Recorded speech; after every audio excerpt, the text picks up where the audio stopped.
On your screens now you can see two leaders who have just struck a free trade agreement on 22nd of December itself, marking the end of a negotiation that began in March this year. The agreement was unveiled after a telephone conversation between Prime Minister Narendra Modi and New Zealand's Prime Minister Christopher Luxon. Hello and welcome to another episode of Deep Dive brought to you by NewsX. I'm Shivani Singh. During the call, the two leaders described the India-New Zealand Free Trade Agreement as historic, ambitious and mutually beneficial, saying that it would act as a catalyst for deeper trade, investment, innovation and shared opportunities between the two countries. They also welcomed progress across other areas of bilateral cooperation, including defence, sports, education and people-to-people ties. Negotiations for the FTA were initiated during Luxon's visit to India. The leaders noted that the successful conclusion of the agreement within a record 9 months reflected strong political will and a shared ambition to further strengthen bilateral ties. Hailing the deal, Prime Minister Narendra Modi said, and I quote, "My friend PM Christopher Luxon and I had a very good conversation a short while ago following the conclusion of the landmark India-New Zealand Free Trade Agreement." Let's take a listen in. Let's in fact listen in to what Luxon had to say about it. Today is a big day for New Zealand. We have just concluded a free trade agreement with India. Now this may not sound like a big deal for you, but trust me, it really is. And here's how you'll benefit. This is a landmark trade deal, reducing or removing tariffs on 95% of our exports to India. Of course, that makes it easier for Kiwi businesses to sell more of what we produce to 1.4 billion customers and one of the fastest growing economies. Now, the FTA is expected to significantly deepen economic engagement, improve market access, boost investment flows and strengthen strategic cooperation while opening up new opportunities for innovators, entrepreneurs, farmers, MSMEs, students and youth in both the countries across multiple sectors. Both leaders are confident that bilateral trade could double over the next 5 years. Starting off with investment. Under the FTA, India will receive 20 billion in investment from New Zealand over the next 15 years. The next key sectors, a major highlight of the agreement is the focus on services and mobility. India has secured market access in New Zealand across 118 service sectors and subsectors, while also receiving most favoured nation or treatment in 139 service sectors, strengthening opportunities for Indian professionals and service providers in the New Zealand market. Another aspect is also healthcare.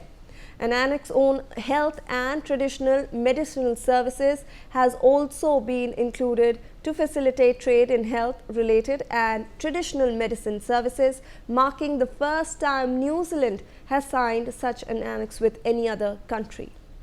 And last but not the least is tariffs. Under the agreement, tariffs will be eliminated or reduced on 95% of New Zealand's outflows to the country, which is one of the highest coverage achieved under any Indian FTA. At the same time, 57% of exports to India will be duty-free from day one, rising to 82% once the agreement is fully implemented, with the remaining 13% subject to significant tariff reductions. A key feature of the agreement is its strong focus on services and mobility. As seen, New Zealand has offered its most ambitious service packages so far, covering 118 services sectors and MFN treatment in 139 subsectors including IT, professional services, education, telecom, tourism, construction. India has also offered market access in over 100 service sectors. The pact includes enhanced mobility provisions for Indian students and professionals, including post-study work visas of up to 3 years for STEM graduates and up to 4 years for doctoral scholars, with no numerical caps. A new temporary employment visa pathway for up to 5,000 Indian professionals and 1,000 working holiday visas annually has also been agreed upon. What could become cheaper in India? Well, the FTA may lead to lower prices for several products in New Zealand and India. New Zealand supplies key raw materials used by Indian manufacturers, especially wood and wood-based products.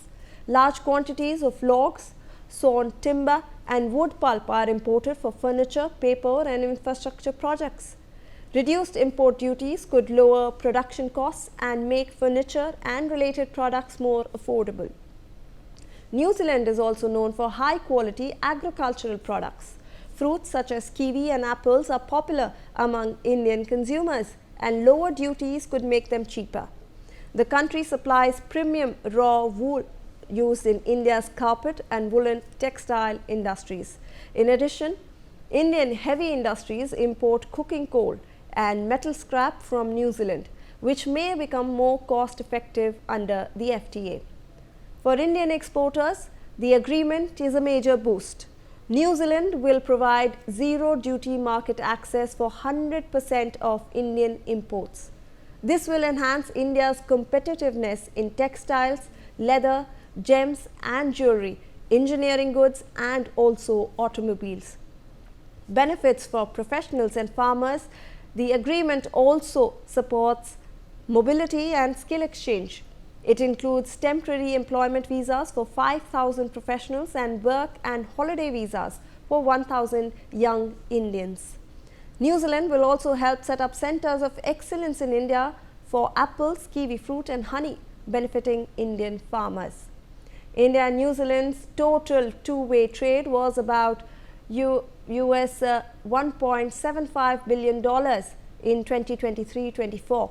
with goods and services moving in both directions and trade steadily rising over recent years.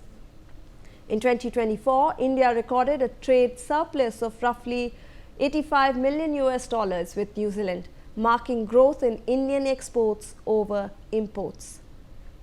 India to New Zealand trade.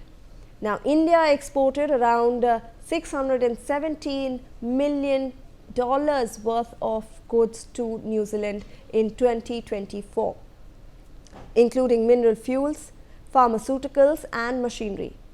New Zealand to India trade. New Zealand's exports to India were about $840 million in 2023 to 24, mainly forestry products, wool, horticulture, aluminium and dairy.